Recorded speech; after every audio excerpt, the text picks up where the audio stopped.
এবং এদেশের মানুষের অধিকার আমরা ছিনিয়ে আনব। ধানাই পানাই করা হচ্ছে গণভোটের রায় নিয়ে। আমাদের স্পষ্ট কথা, এই রায় মানতে হবে। 70% জনগণ রায় দিয়েছে। যদি গণতন্ত্রে বিশ্বাস করেন এবং নিজেদেরকে গণতন্ত্রের দল এবং সরকার মনে করেন, তাহলে 70% মানুষের রায় অবশ্যই মানতে হবে। রক্ত তো সবাই মিলেই দিয়েছি। আমরা জুলাইয়ের এই অর্জনকে নিজেদের দলীয় অর্জন হিসাবে কখনো দাবি করি না এবং করব না। এই অর্জন 18 কোটি মানুষের অর্জন। আমি সকলকে অনুরোধ করব, এককভাবে কেউ যেন এর কৃতিত্ব দাবি না করেন। ব্যক্তি হোক, দল হোক, গোষ্ঠী হোক, এইটা কারো একার নয়। 10 মাসের যে সন্তানকে মা কুলে নিয়ে রাস্তায় নেমে এসেছিলেন, ওই সন্তানের দাবি কি ছিল? ওই সন্তানের দাবি তার মায়ের মুখ দিয়ে বের হয়ে এসেছিল যে আমার সন্তান আগামীতে একটা বৈষম্যহীন বাংলাদেশ দেখতে চায়।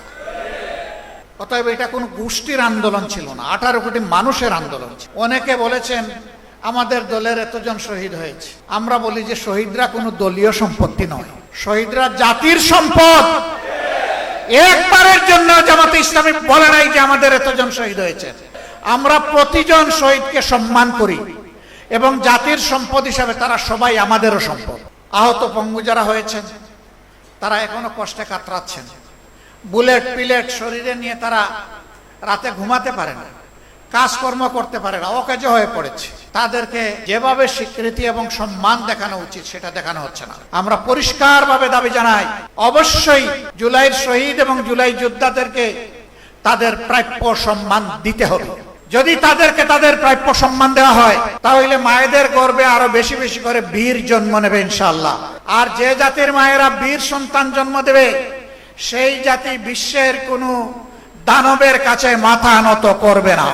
আমরা কোনো আধিপত্যবাদের কাছে মাথা নত করব না।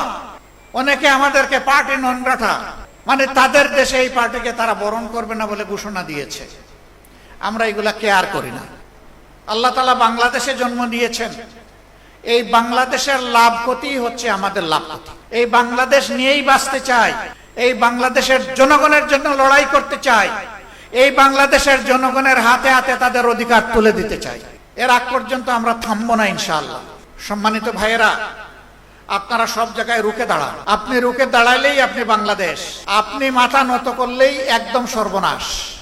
এই হারা যাবে না, জিততে হবে ইনশাআল্লাহ। অশুভ শক্তির বিরুদ্ধে বুক টান করে লড়েই জিতবো ইনশাআল্লাহ।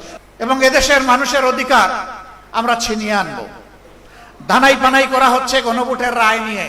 আমাদের স্পষ্ট কথা, এই রায় মানতে হবে। 70% জনগণ রায় দিয়েছে। যদি গণতন্ত্রে বিশ্বাস করেন এবং নিজেদেরকে গণতন্ত্রের দল এবং সরকার মনে করেন, তাহলে 70% মানুষের রায় অবশ্যই মানতে হবে। এই রায় অস্বীকার করার মানে হচ্ছে জনগণকে অপমান করা। জনগণের অপমান আমরা বরদাস্ত করব না। আমরা কথা দিয়েছি লড়ে যাব ইনশাআল্লাহ। আমরা কথা দিয়েছি বিজয়ী হব আল্লাহর সাহায্যে বিইজনিল্লাহ। আল্লাহ সবসময় ন্যায় এবং হকের পক্ষে থাকেন, মজলুমের পক্ষে থাকেন। আমাদের উপদেষ্টা মহোদয়ারা যখন শপথ নেন, আমার পাশের চেয়ারে বসা ছিলেন একজন গুরুত্বপূর্ণ নেতা। তিনি আমাকে জিজ্ঞেস করতেছেন, এটা কি দেখলাম? আমি বললাম, আপনিই বলেন। তিনি বললেন, এইটাই মিরাকল, এইটাই আল্লাহর কুদরত। আমি বললাম যে এখানে আমাদের কারো কি কোনো বড় অবদান আছে? তিনি বললেন, না, সমস্ত অবদান আল্লাহ তাআলার। তো সেই তখন বললেন, তো এখন এটা ভুলে যাচ্ছেন কেন?